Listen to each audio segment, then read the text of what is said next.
अगले माली साल के लिए तकरीबन 18,000 अरब रुपए का बजट आज कौमी असेंबली में पेश किया जाएगा।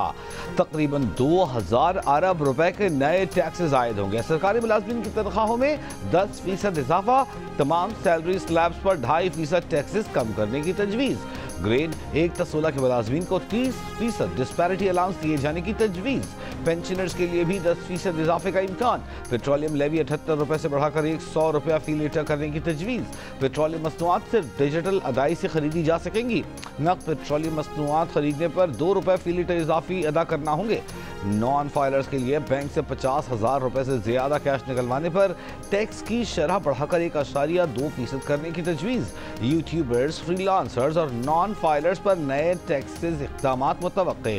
कर्जों पर सूद की अदाई के लिए 8,207 अरब रुपए मुख्तस। दिफा के लिए 2,550 अरब रुपए मुख्तस करने की तजवीज़।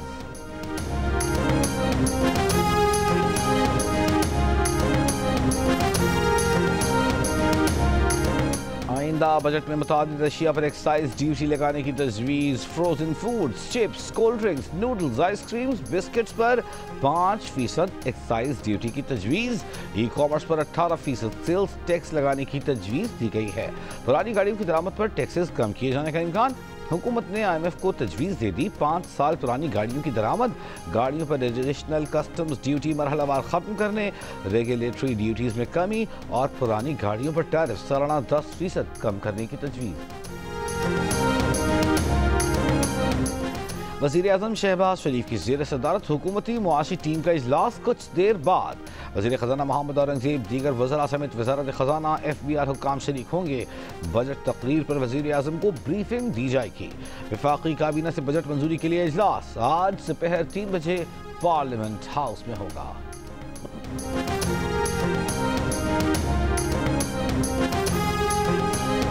आइंदा माली साल का वफाकी बजट वज़ीर ख़जाना मोहम्मद औरंगज़ेब पेश करेंगे। स्पीकर अयाज सादिक की ज़ेर सदारत कौमी असेंबली का बजट इजलास आज शाम 5 बजे होगा।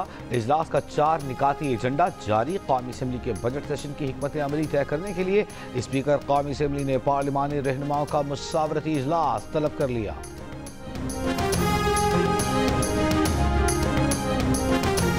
पाकिस्तान पर मजमूई कर्ज 76,000 अरब रुपए से तजावुज कर गया।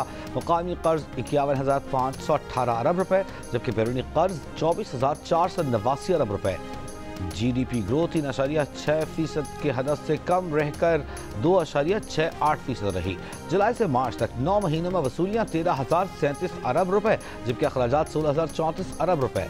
वज़ीर ख़जाना मोहम्मद औरंगज़ेब ने रवा माली साल का इक़्तिसादी जायज़ा पेश कर दिया। बताया माली साल के पहले 10 माह में इफ़रात ज़र 26% से कम होकर 4.7% पर आ गई।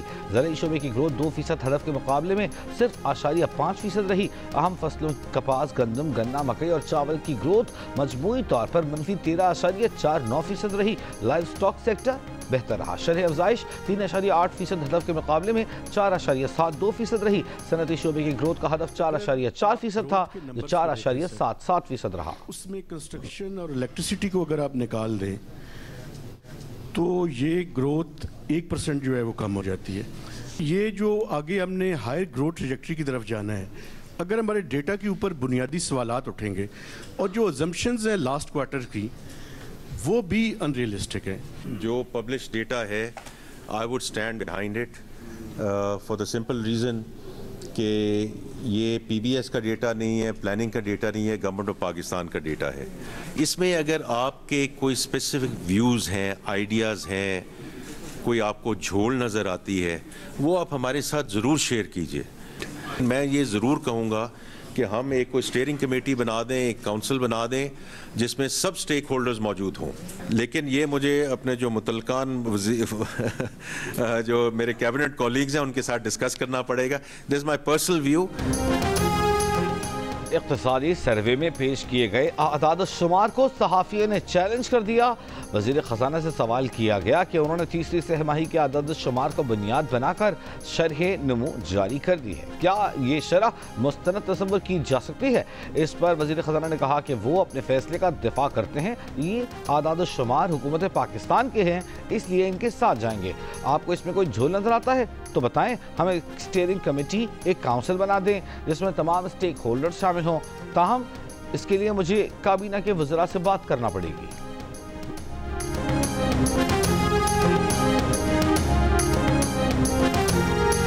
पाकिस्तान के आला सिफारती वक्त की बरतानवी पार्लियामेंट में बरतानवी अरकान पार्लियामेंट को ब्रीफिंग। बिलावल भुट्टो ने कहा कि अगर बरतानिया चाहता है कि खित्ते में तिजारत के मौक़ों का फ़ायदा उठाए तो इसके लिए अमन ज़रूरी है। भारत अपने अवाम समेत खित्ते को तक़सीम करना चाहता है, मगर अमन का पैगाम जीत जाएगा, मोदी की जंग और नफरत का पैगाम हार जाएगा। हिना रब्बानी खर ने कहा कि बरतानवी अरकान पार्लियामेंट का रिस्पॉन्स बहुत पॉजिटिव रहा। पाकिस्तानी वक्त की बरतानवी पार्लिमानी under secretary of state Hamish Falconer से भी मुलाकात। हिमेश फॉकनर की तमाम तनाज़ात के पुरअमन हल और कशीदगी के खात्मे के लिए बरतानिया के ताउन की यकीन दहानी। उन्होंने कहा कि बरतानवी हुकूमत जनूब एशिया में अमन इस्तेहकाम के फ़रोग़ में अपना किरदार अदा करती रहेगी।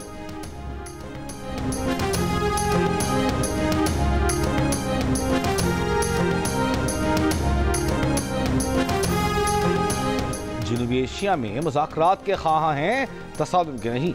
हमारा पैगाम अमन का है, मगर बगैर किसी कमज़ोरी के। भारतीय एजेंडा कौम परस्ती और तासुब पर मबनी है। वाशिंगटन, न्यूयॉर्क, लंदन और अब ब्रसेल्स के दौरों में हक़ाइक़ को उजागर किया। पाकिस्तानी सिफारती वफ़द के रुकन शेरी रहमान का बरतानवी नशरियाती इदारे को इंटरव्यू। कहा, जंग के दौरान हक़ाइक़ को मस्ख़ किया गया। भारतीय मीडिया ने जंगी जुनून को हवा दी। पहलगाम हमले का आज तक कोई सबूत नहीं मिला। पाकिस्तान पर बगैर सबूत के इल्ज़ाम लगाए गए। बिला जवाब, बिला इश्तियाल हमला किया गया।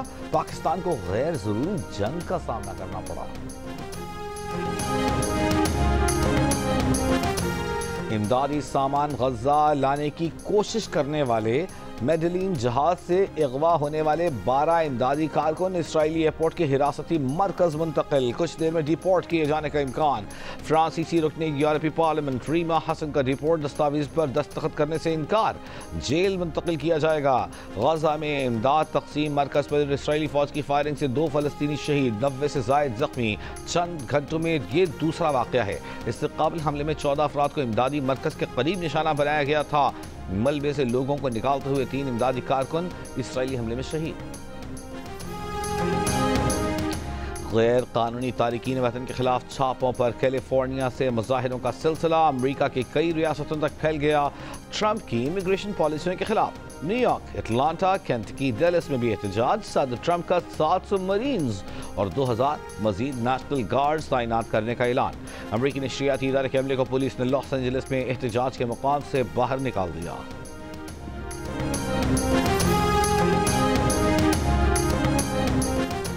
मुल्क के बेशर इलाकों में शदीद गर्मी की लहर बरकरार। इस्लामाबाद और पेशावर में 44, लाहौर 45, कोयटा 36 और कराची में 34 डिग्री सेंटीग्रेड रहने की पेशगोई।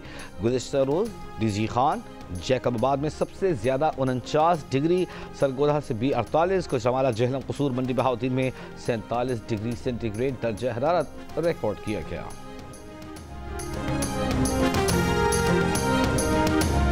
हाफिजाबाद के करीब जलालपुर भटिया में तेज रफ्तार बस दरख्त से टकरा गई। 3 अफराद जाँ बहक, 20 जख्मियों में से 5 की हालत तशवीशनाक।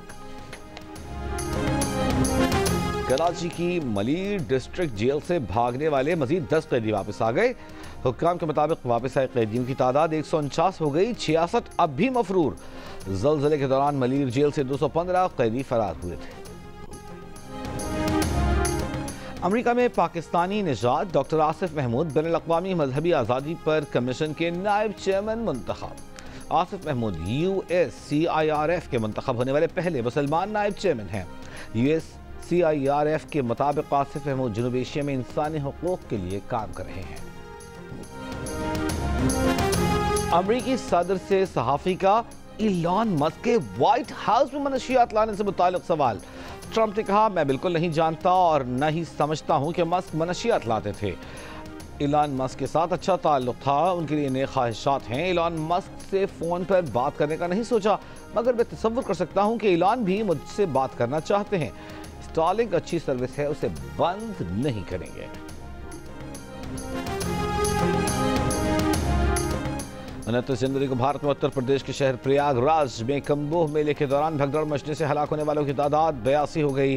बरतानवी मीडिया के मुताबिक तहकीकात में इंकशाफ भारतीय हुकूमत की तरफ से कहा गया था कि मेले के दौरान मचने वाली 3 भगदड़ों में हलाक होने वालों की तादाद सिर्फ 37 है।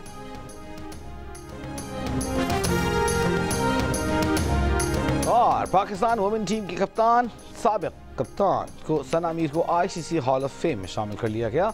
सना Mir ICC hall of fame का हिस्सा बनने वाली पाकिस्तान की पहली खातून क्रिकेटर हैं।